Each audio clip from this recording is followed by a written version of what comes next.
know, I have to believe that Ivy's changed. That she's finally accepted that you and I are going to stay together come hell or high water. Literally. Like, there's no way she can still be scheming to break apart our marriage.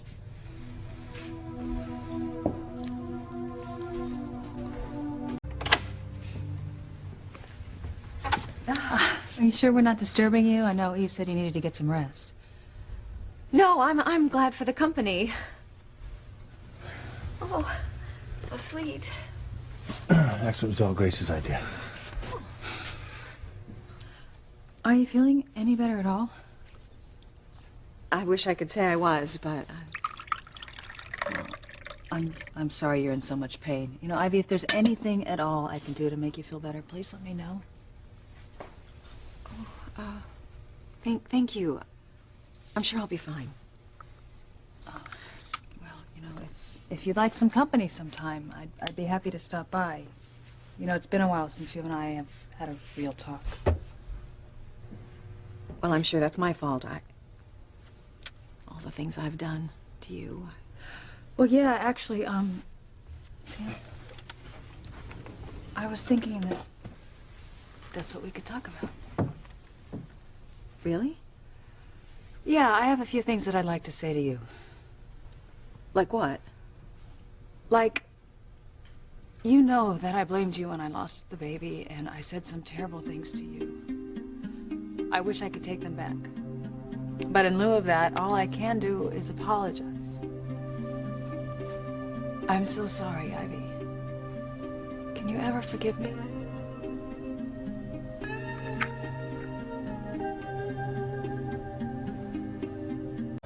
Losing my baby is probably the worst thing that's ever happened to me. But I realize now that it is not all your fault.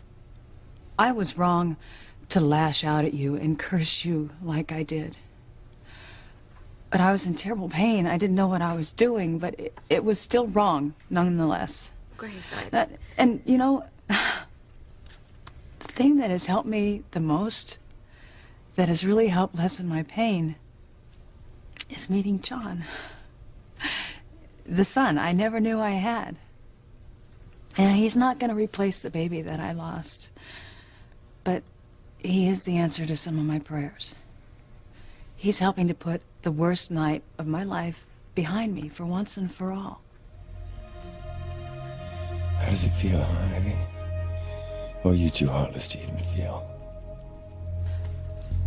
God has heard my prayers, and he brought this wonderful young man back into my life.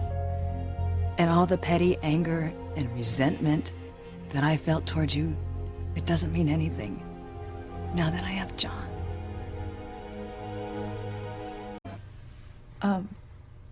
Could you give us a little time alone together? Are you sure? Mm-hmm.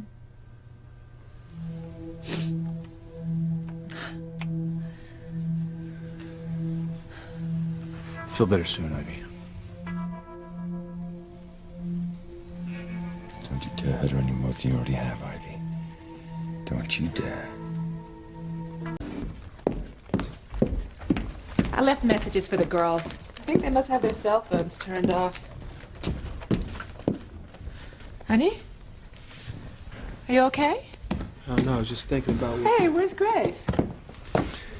She's upstairs asking Ivy for forgiveness. What?